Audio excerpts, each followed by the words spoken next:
Auston Matthews signs the extension. No more Matthews to the Coyotes rumors. 4 years at $13.25 million. I know some people are going to be bugged by this. There's going to be the jokes about no second round win now after the first round win happened. But you know what? Matthews at $13.25 for 4 years, I'm happy with. I think any Leaf fan or anyone that wanted Matthews to stay, you got to be happy about this. The Leafs got to be happy about this. Because, I mean, in my opinion, my prediction was in between 12.25, 12.54. I thought he was going to do 3 years. So I thought the whole thing of like, okay, maybe his ego takes him to 12.7, 12.6 above McKinnon and McDavid.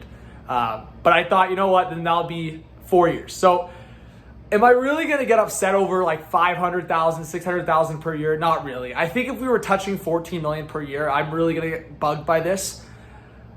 I've been talking to a couple buddies. Under 13.5 is something I could live with. 4 years to to shake up, I would say, most of his prime. We're talking this year and 4 more years.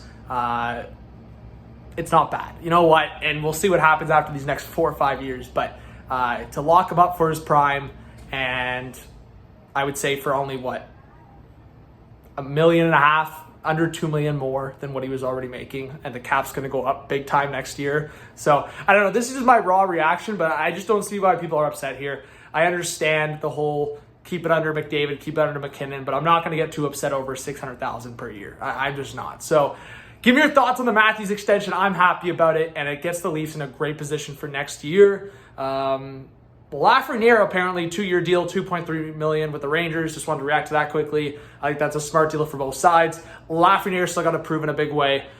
Gives him a 2-year timeline to really showcase that he should be a top 6 guy consistently, and then maybe a $4 to $5 million per year if he can rack up, 50, 60 points. So Matthews, though, this video is on Matthews. Like, I will say this, if it was under the McDavid number, because I was looking at Matthews' 5v5 goals over the last couple of years, and like, he is significantly higher than a guy like McDavid, for example, on 5v5 goals. And then even Draisaitl had, again, the debate's over. Draisaitl's shown he's been better than Matthews the last couple of years. But at the same time, I don't have the number right in front of me, but Draisaitl had I think it was 33% of his goals, something like that. Don't quote me on that, but it was around 1/3 of his goals were on the power play. I think it may have even been more than that. So the fact that Matthews just rips them 5-on-5 is so valuable. And considering it was a down year, 40 goals is crazy, man. The guy's going to pop off for 50 plus again, and no one's going to be talking about it once he hits that number again. So Nylander still unsigned. And I was never stressed about Matthews. I was always kind of worried about this Nylander situation. And that's why I made some videos talking about the Nylander potential trade, because that's a conversation. So Mike Rupp actually brought it up, so I want to include it in this video, that potentially William Nylander to the Ducks could be a fit in his eyes. And you know what? I think Nylander told Elliot Friedman he wants to stay in Toronto. He loves Toronto. So I think you leave it at that for the most part. But there is a scenario where they still are too far apart and it doesn't get done. I'll play devil's advocate on that, what I just said. David Pastrnak was in the same situation last year that Nylander is going to be in this year, and he didn't sign his extension until the spring. So we can't panic too much, but if the Nylander camp is way too far, the Ducks scenario makes sense if you can get one of their young up-and-coming guys in the return, or a potential first-round pick for next year. Yeah, the Ducks would probably top 5 protect it. But, you know what? The Ducks have some guys that I would love for the Leafs that doesn't even have to be part of a Nylander trade.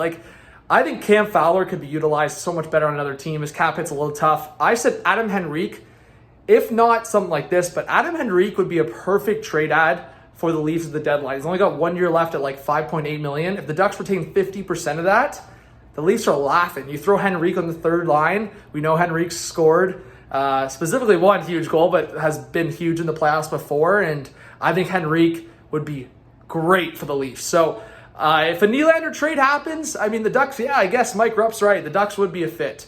But it'd have to be quite the package the Leafs are getting from the Ducks. But outside of that, I think Adam Henrique could be a great target. So give me your thoughts, guys, on the Matthews extension. Really happy about that. Hopefully Nylander's to follow. And under $10 million. It's got to be under $10 million for Nylander. Marner still got to be under $11 million when his contract's done, in my opinion. Matthews at 13.25 as a number 1 center and a top 5 player in the NHL for 4 more years as the cap is going up big time. I think it makes sense. So subscribe, like, comment, notification bell. Sorry for kind of just the sloppy video here, but wanted to get it out, and we'll talk soon. Peace.